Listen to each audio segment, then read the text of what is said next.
நீட்ல வந்து கிளியர் பண்ணலன்னா அப்ராட் போக முடியாதா அப்படின்னு கேட்டால் அப்படி கிடையாது. அப்ராட் நீங்கள் போகலாம்.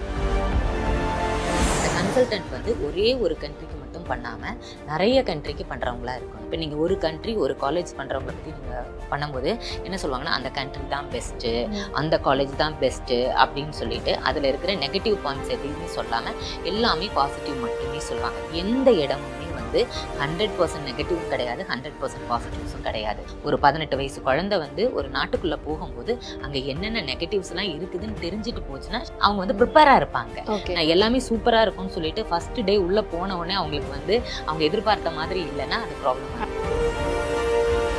இப்போ பணம் இருக்கவங்க தான் அப்ராட் போய் படிக்க முடியும் அப்படின்றப்ப கவர்மெண்ட் ஸ்கூல்ஸ்ல இருக்கவங்க போய் படிக்க முடியுமா? ஷாலோம் ட்ரஸ்ட் வந்து ஸ்ட்ராங்காக ஒன்று பிலீவ் பண்ணுறாங்க. So we are more focused for last 2 years. நாங்கள் என்ன பண்ணுறோன்னா, ஒரு ஸ்டூடெண்ட் வந்து கவர்மெண்ட்டில் முடிச்சு அவங்களுக்கு நீட்டில் பாஸ் பண்ணி ஒரு 50% மார்க் எடுத்து இந்தியாவில் அவங்களுக்கு டாக்டர் சீட் கிடைக்கல, அவங்க வந்து அப்ராடில் போய் படிக்கிறதுக்கு அவங்க வில்லிங்காக இருக்கும்போது இந்தியாவில் செலவாகக்கூடிய அட்மிஷன், விசா, டிக்கெட்டு, டாக்குமெண்டேஷன், இந்த மாதிரி A to Z நியர்லி ஒரு 3 lakh வர்த் எக்ஸ்பென்சஸை வந்து ஷாலோம் ட்ரஸ்ட் வந்து ஃப்ரீயாக பண்ணுறோம். நிறைய கன்சல்டன்ட்டால் வந்து அவங்களோட த்ரோட் ஜேர்னியில் வந்து ட்ராவல் பண்ண முடியாமல் இருக்கிறதுக்கு காரணம் என்னென்னா 2-3 விஷயங்கள். அவங்க வந்து அந்த யூனிவர்சிட்டியோட டைரக்டான கான்ட்ராக்டராக இருக்க மாட்டாங்க. Maybe they are working with some middle man. இப்போ நான் வந்து உங்களுக்கு ஒரு கமிட்மெண்ட் கொடுத்து அனுப்பிச்சி விட்றேன், உனக்கு ஒரு பிரச்சனைனா நான் பார்த்துக்கிறேன்னு சொல்லிட்டு. அப்போ என்னால் யூனிவர்சிட்டியில் பேச முடியாதப்போ, ஏன்னா எனக்கும் யூனிவர்சிட்டிக்கும் டைரெக்டாக கான்ட்ராக்ட் இல்லாதப்போ நான் என்ன பண்ணுவேன்னா உங்களோட கால்ஸ் அவாய்ட் பண்ணுவேன். இங்கே வச்சு ஒரு ஃபீஸ் ஸ்ட்ரக்சர் கொடுப்பாங்க, அங்கே போனோன்னா இந்த ஃபீஸ் ஸ்ட்ரக்சர் என்டையர்லி டிஃப்ரெண்ட் ஆகும், ஒரு கிளாஷ் வரும். பட் ஷாலோம் ட்ரஸ்ட் என்ன ப்ராமிஸ் பண்ணுறோம் அப்படின்னா, டே 1லேருந்து அவங்களுக்கு வந்து ஒரு ஃபீஸ் பே பண்ணுறதுல ஒரு இஷ்யூஸ் இருக்கா, யூனிவர்சிட்டியில் பேசி டைம் வாங்கி கொடுக்குறதா இருக்கட்டும், உங்களுக்கு இல்லை ஒரு ஹெல்த் இஷ்யூஸ் இருக்குது. ஸோ ரொம்ப சிம்பிள்னா எங்கள் வழியாக போகிற ஒரு ஸ்டூடெண்ட் வந்து டாக்டராக மட்டும்தான் திரும்பி வரணும். உங்களோட எஜுகேஷன் வந்து ஸ்பாயில் ஆகிறதுக்கு நாங்கள் வந்து அலோவ் பண்ண மாட்டோம். பிஹைண்ட் இட்ஸ் நேயர்களுக்கு வணக்கம். இப்போ ஸ்டூடெண்ட்ஸ்க்கு அதிகபட்சமா இப்போ டாக்டர் படிக்கணுங்கிறது ஒரு ட்ரீமா இருந்தா பல கன்ஃபியூஷன்ஸ் போயிட்டு இருக்கும். அது இப்போ அப்ராட் அப்படின்னு பாத்தீங்கன்னா ஒரு பயமும் இருக்கும், நிறைய மித் வந்து அவங்க கிராஸ் பண்ணி வர வேண்டியது இருக்கும். ஸோ இதுக்கெல்லாம் வந்து எங்க கேட்டா கரெக்டா இருக்கும், யார் பதில் சொன்னா கரெக்டா இருக்கும் அப்படின்னு நம்ம சர்ச் பண்றப்பதான் மேம மீட் பண்ணோம். ஷாலோம் ட்ரஸ்ட் அண்ட் எஜுகேஷனுடைய டைரக்டரான அனிதா காமராஜ் மேம் கூட தான் இருக்கும். நிறைய விஷயங்கள் அவங்க கிளியர் பண்ண போறாங்க, கேட்டு தெரிஞ்சுக்கலாம். ஹாய் மேம், எப்படி இருக்கீங்க? நல்லா இருக்கேன், நீங்க எப்படி இருக்கீங்க? ரொம்ப நல்லா இருக்கேன். ஸோ அதான் சொல்லியிருந்தேன் இல்லையா, எஜுகேஷன்ல மட்டும் ஸ்கேம் இருக்கவே கூடாது அப்படின்றதுதான் பல வருஷமா நிறைய பேர் எதிர்பார்க்கிற ஒரு விஷயம். ஸோ நீங்க அதை எப்படி பாக்குறீங்க? நாங்க வந்து பாத்தீங்கன்னா ஷாலோம் ட்ரஸ்ட் அண்ட் எஜுகேஷன் சொல்லி ரன் பண்ணிட்டு இருக்கோம், அப்ராட் மெடிக்கல் எஜுகேஷன். நான் இந்த ஃபீல்டில் வந்து பார்த்தீங்கன்னா மோர் தென் 15 இயர்ஸாக ஒர்க் பண்ணிட்டு இருக்கிறேன். நாங்கள் வருஷத்துக்கு வந்து பார்த்தீங்கன்னா ஒரு மினிமம் ஒரு 200 ஸ்டூடெண்ட்ஸ் எங்கள் வழியாக அப்ராடில் மெடிசன் படிக்கிறாங்க. ரைட் நவ் வந்து பார்த்தீங்கன்னா ஒரு 3000+ ஸ்டூடெண்ட்ஸ் வந்து படிச்சுட்டு இருக்காங்க ரைட் நவ். ஸோ இந்த ஃபீல்டில் வந்து டே 1லேருந்து இன்னைக்கு வரை நான் பார்க்கக்கூடிய விஷயம் என்ன அப்படின்னா, எவ்வளோ இதனை பற்றின அவேர்னஸ் இருந்தாலும் ஸ்டூடெண்ட்ஸும் பேரண்ட்ஸும் தெரிஞ்சுக்க வேண்டிய விஷயங்கள் வந்து நிறைய இருக்குது. கண்டிப்பாக அதை பற்றி நம்ம இன்னைக்கு பேசி ஒரு அவேர்னஸ் கிரியேட் பண்ணலாம்னு நான் நினைக்கிறேன். கண்டிப்பா மேம். இப்போ அப்ராட்ல போய் ஒருத்தர் MBBS படிக்கணும்னா அதுக்கு என்னென்ன ப்ரொசீஜர்? அப்ராட்ல போய் ஒரு ஸ்டூடெண்ட் வந்து MBBS படிக்கணும்னு நினைக்கும் போது அவங்க 10th முடிச்சுட்டு 11th ஸ்டாண்டர்ட் போகும்போது physics, chemistry, biology R physics, chemistry, botany, zoology இது வந்து கண்டிப்பா அந்த சப்ஜெக்ட்ஸ் வந்து அவங்க செலக்ட் பண்ணியிருக்கணும். அதே மாதிரி வந்து 12th அவங்களோட அகாடமிக்ல வந்து 50% மார்க், அதாவது பிசிக்ஸ், கெமிஸ்ட்ரி, பயாலஜியில் ஆர் பிசிக்ஸ், கெமிஸ்ட்ரி, பாட்டனி, ஜுவாலஜியில் வந்து 50% மார்க்ஸ் வந்து அவங்க எடுத்து அகாடமிக்ஸ்ல வந்து 50% மார்க் எடுத்திருந்திருக்கணும்.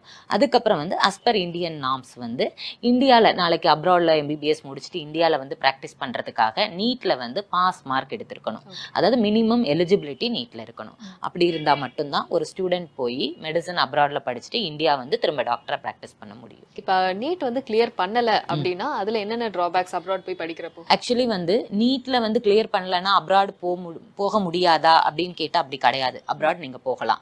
ஏன்னா அப்ராட்ல இருக்கிற எந்த யூனிவர்சிட்டிஸும் வந்து நீட்டோட எலிஜிபிலிட்டி வந்து கேட்கறது கிடையாது. அன்டில் அதர்வைஸ் ஒரு சில கண்ட்ரி, ஒரு சில காலேஜஸ் உங்களுக்கு. ஸோ இப்போ ஒரு ஸ்டூடெண்ட் வந்து நீட்ல வந்து மார்க் கம்மியாக எடுத்துட்டாங்க, அவங்க வந்து அப்ராட் போய் படிக்கணும்னு நினைக்கிறாங்கன்னா கண்டிப்பாக போய் படிக்கலாம். பட் என்ன அப்படின்னா, நாளைக்கு அவங்க அப்ராட்ல முடிச்சுட்டு இந்தியா வந்து ஒரு ரெஜிஸ்டர்ட் ப்ராக்டிஸ்னராக ஒர்க் பண்ண முடியாது. தட் மீன்ஸ் ஏன்னா அங்கே அப்ராடில் முடிச்சுட்டு இங்கே வந்த உடனே ரைட் நவ் வந்து இருக்கிற ஃபார்மாலிட்டி எஃப்எம்ஜின்னு ஒரு எக்ஸாம் இருக்குது, அது கிளியர் பண்ணி இன்டென்ட் பண்ணணும். உங்களுக்கு இந்த எஃப்எம்ஜி எக்ஸாம் வந்து நீங்கள் அட்டன் பண்ணணும்னாலே கண்டிப்பாக வந்து நீ நீட்டில் பாஸ் பண்ணியிருக்கணும். ஸோ அப்போ இந்த ஸ்டூடெண்ட்டுக்கு என்னதான் ஆப்பர்ச்சுனிட்டி இருக்குது அப்படின்னு சொன்னால், இவங்க வந்து அப்ராட்லேயே வந்து முடிச்சுட்டு அங்கேயே செட்டில் ஆகிறதுக்கான ஆப்ஷன் ஒன்று இருக்குது. ரெண்டாவது ஆப்ஷன் வந்து பார்த்தீங்கன்னா, இந்த கண்ட்ரீஸில் முடிச்சுட்டு US, UK, Canada, Australia, New Zealand இந்த கண்ட்ரியில் போய் அவங்க வந்து பிஜி முடிச்சுட்டு வந்தாங்க அப்படின்னு சொன்னால் இந்தியாவில் டாக்டராக ப்ராக்டிஸ் பண்ணலாம். ஸோ இப்போ அப்ராட் போய் படிக்கணும் அப்படின்னா பேரண்ட்ஸ்க்கு வந்து ஒரு பயங்கரமான பயம் இருக்கும். நம்ம பசங்களோட சேஃப்டி இந்த மாதிரி விஷயங்கள் நிறைய யோசிக்க வேண்டியது இருக்கும். ஸோ அங்கே வந்து எந்த மாதிரி இஷ்யூஸ்லாம் காமனாக ஃபேஸ் பண்ணுறாங்க? இப்போ யூரோப் கண்ட்ரி அப்படி போகும்போது வந்து கிளைமேட்டிக் ப்ராப்ளம் இருக்கும். அது ஒரு ஸ்டூடெண்ட் போகிறதுக்கு முன்னாடியே அவங்களுக்கு ஏதாவது ஹெல்த் இஷ்யூஸ் இருக்குதா, இந்த கண்ட்ரி அவங்களுக்கு சூட் ஆகுமா, ஹெல்த் இஷ்யூஸ் இருந்துச்சுன்னா டாக்டர்ஸ் கன்சல்ட் பண்ணி கரெக்டான ஒரு மெடிகேஷன்ஸ் எடுத்துகிட்டு போகணும். அவங்க ரெண்டாவது விஷயம், சில கண்ட்ரியில் வந்து இந்தியன் ஃபுட்ஸ் கிடைக்கும், சில இடத்துல கிடைக்காது. அப்படி இருக்கும்போது அங்கே வந்து ரெஸ்டாரண்ட், இந்தியன் ரெஸ்டாரண்ட்ஸ் ஏதாவது இருக்குதா, இல்லை அங்கே செல்ஃப் குக் தான் பண்ணணுமா, செல்ஃப் குக் பண்ணும்போது அதுக்கான ப்ராடக்ட்ஸ் எல்லாம் அங்கே நம்மளுக்கு கிடைக்குமா, இல்லை இங்கேருந்து நம்ம எடுத்துகிட்டு போகணுமா, அதில் வந்து அவங்க அவேராக இருக்கணும். ஜார்ஜியாலாம் நீங்கள் போகும்போது யூனிவர்சிட்டி ப்ரொவைடட் ஹாஸ்டல்ஸே இருக்காது உங்களுக்கு. அங்கே கண்டிப்பாக வந்து அவுட் சைட் ஹாஸ்டல்ஸ் தான். ஸோ அந்த ஹாஸ்டல்ஸ் வந்து எப்படி இருக்கும், ஏன்னா இன்னைக்கு நிறைய பேர் வந்து சொல்கிற விஷயம் என்னென்னா, வெரி லோ ஃபீஸ், அதாவது ஒரு 10,000 ஒரு 15,000 ரூபாய்க்கெல்லாம் ஜார்ஜியாவில் வந்து ஹாஸ்டல் இருக்குன்னு சொல்லுவாங்க.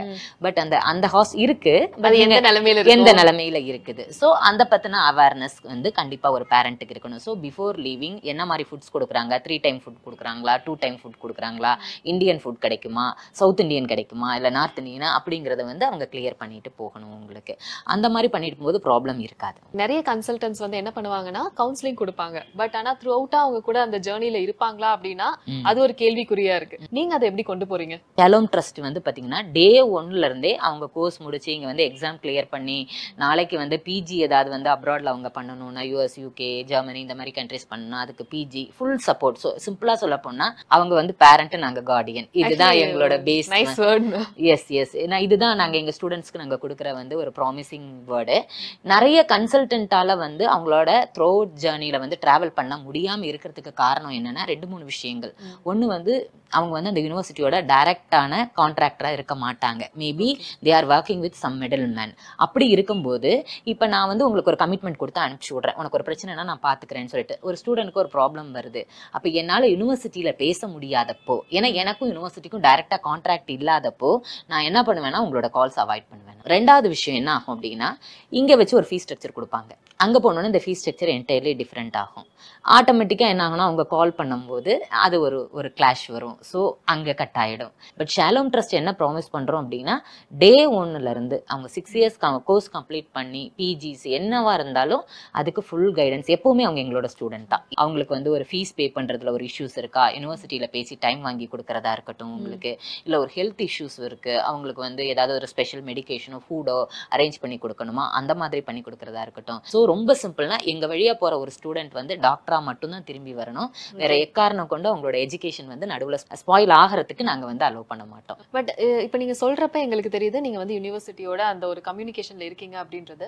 பட் ஸ்டூடெண்ட்ஸ் எப்படி அதை ஐடென்டிஃபை பண்ணி ஒரு கன்சல்டன்ட்டை போக முடியும்? இன்னைக்கு நிறைய பேர் சொல்கிறாங்க, அதேமாதிரி நாங்களும் சொல்கிறோம்னு வச்சுக்கோங்க. ஃபர்ஸ்ட் ஆஃப் ஆல் வந்துட்டு எனக்கு அந்த யூனிவர்சிட்டிக்கும் முதல்ல கான்ட்ராக்ட் இருக்கான்னு அவங்க செக் பண்ணணும். ஸோ அதுக்கான இப்போ கான்ட்ராக்ட் பேப்பர்ஸ், இப்போ எங்களோட ஆஃபீஸ் வந்தீங்கன்னா எங்களோட லாபிலேயே நாங்கள் எல்லா மேக்ஸிமம் யூனிவர்சிட்டியோட கான்ட்ராக்ட் பேப்பர்ஸ் வந்து நாங்கள் அதில் இது பண்ணியிருப்போம். ஸோ அதை கண்டிப்பாக அவங்க வெரிஃபை பண்ணிட்டு முதல்ல வந்து ஒரு கன்சல்டன்ட்டுக்கும் யூனிவர்சிட்டிக்கும் என்ன ரிலேஷன்ஷிப் இருக்குங்கிறத ஒரு ஸ்டூடெண்ட் தெரிஞ்சுக்கிட்டு தான் அவங்க வழியாக அட்மிஷன் எடுத்துட்டு அந்த யூனிவர்சிட்டிக்கு போகணும். இதை கேட்கறதுக்கான அவேர்னஸ் வந்து ஸ்டூடெண்ட்டுக்கு இருக்கணும். ஸோ அவங்க நிறைய இடங்கள்ல போய் சில ஸ்ட்ரகிள்ஸ் எல்லாம் ஃபேஸ் பண்ணிட்டு எகைன் வந்து உங்களை ரீச் பண்ணியிருப்பாங்க இல்லையா? அந்த மாதிரி அவங்க சொன்ன ஒரு வர்ஸ்டான சினாரியோனா என்னவா இருக்கும் மேம்? நாங்கள் வந்து பார்த்தீங்கன்னா ஒரு 13 countries 100+ யூனிவர்சிட்டிஸ் பண்ணுறோம்.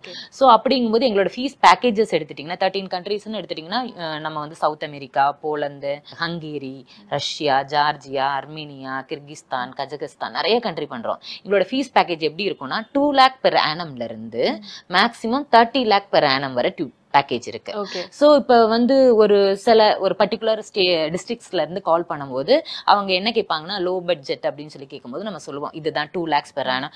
உடனே அவங்க என்ன சொல்லுவாங்கன்னா நோ நோ நோ நோ நீங்க இப்படிதான் சொல்லும் போது ஒன்று சொல்லுவீங்க, பட் அங்க போனா எங்க பக்கத்து வீட்டுல இப்படிதான் 20 லட்சம்னு சொன்னாங்க, 40 லட்சம் ரூபாயில முடிச்சுட்டு வந்தாங்க அப்படின்னு சொல்லி சொல்லுவாங்க. அதனால 20-25 lakhsக்குள்ளேயே முடிக்கிற மாதிரி ஃபுட் அக்கமடேஷன் இதோட முடிக்கிற மாதிரி நிறைய கண்ட்ரீஸ் வந்து இருக்குது. ஸோ அதை பார்த்து அவங்க பயப்படுறாங்க. ரீசன் என்ன அப்படின்னா கரெக்டான இன்ஃபர்மேஷன் கரெக்டான கன்சல்டன்ட் கிட்ட இருந்து அவங்க வாங்கல உங்களுக்கு. ஸோ என்ன பண்ணுவாங்கன்னா ஃபர்ஸ்ட் இயர் வந்து ஒரு பெரிய அமௌண்ட் சொல்லிட்டு செகண்ட் இயர்ல இருந்து யூனிவர்சிட்டி ஃபீஸோடய 50,000 1 lakh கம்மி பண்ணி சொல்லுவாங்க. இப்போ இதுல நான் கம்மியா சொன்னேன், இன்னொருத்தங்க கம்மியா சொன்னேன், அதெல்லாம் வந்து அங்கே அக்செப்டபிளே கிடையாது. யூனிவர்சிட்டியோட ஃபீஸை நான் பே பண்ணணும் உங்களுக்கு. இப்போ நான் யூனிவர்சிட்டியோட கரெக்டான நான் வந்து கான்ட்ராக்டரா இருக்கும் பட்சத்தில் நான் வந்து ஒரு தப்பான ஃபீஸ் ஸ்ட்ரக்சர் என் ஸ்டூடெண்ட்டுக்கு கொடுத்துருந்தேன்னா நான் வந்து கொஸ்டினபிள் அங்கே யூனிவர்சிட்டிக்குள்ள. மெயினாக வந்து ஒரு ஸ்டூடெண்ட் பார்க்க வேண்டியது வந்து ஃபர்ஸ்ட் இயர்ல யாரு கம்மியான ப்ரைஸ்க்கு ஒரு ஸ்டூடெண்ட்டை கூட்டிட்டு போறாங்க. ஏன்னா யூனிவர்சிட்டி ஃபீஸ் இஸ் ரிமைன், சர்வீஸ்க்கு வந்து ஒவ்வொருத்தரும் ஒவ்வொரு மாதிரி சார்ஜ் பண்ணலாம். நான் பண்ற சர்வீஸ்க்கு நான் 25,000 வாங்கலாம், இன்னொருத்தவங்க 2 lakh வாங்கலாம். சர்வீசஸ் அப் டு அஸ் உங்களுக்கு. ஸோ அந்த பார்ட்டை வந்து இவங்க கரெக்டாக பார்த்து எவ்வளோ சர்வீஸ் சார்ஜஸ் வாங்குறாங்க, அந்த சர்வீஸ் சார்ஜஸ்ல நம்மளுக்கு என்னென்ன சர்வீசஸ் கொடுக்குறாங்கன்னு கம்பேர் பண்ணி ஒரு கரெக்டான கன்சல்டன்ட்டை சூஸ் பண்ணி அந்த அட்மிஷன் போடும்போதே அந்த அட்மிஷன் லெட்டரோடையே என்ன ஃபீஸ் ஸ்ட்ரக்சருங்கிறத கரெக்டாக வாங்கணும். அதே மாதிரி பிஃபோர் லீவிங் வந்து அந்த பர்டிகுலர் கன்சல்டன்ட்டோட வந்து ஒரு கான்ட்ராக்ட் சைன் பண்ணிக்கணும். ஒவ்வொரு வருஷமும் இவ்வளவுதான் ஃபீஸ் வரும் அப்படிங்கிறத இந்தியன் மணியில $1 அந்த ஒரு லோக்கல் கரன்சிலையோ அந்த கான்ட்ராக்ட் சைன் பண்ணிட்டு போகும்போது அவங்களுக்கு அந்த ஃபீஸ் கரெக்டாக இருக்கும். அப்போ இந்த மாதிரி விஷயங்களை அவங்க அவாய்ட் பண்ணலாம்.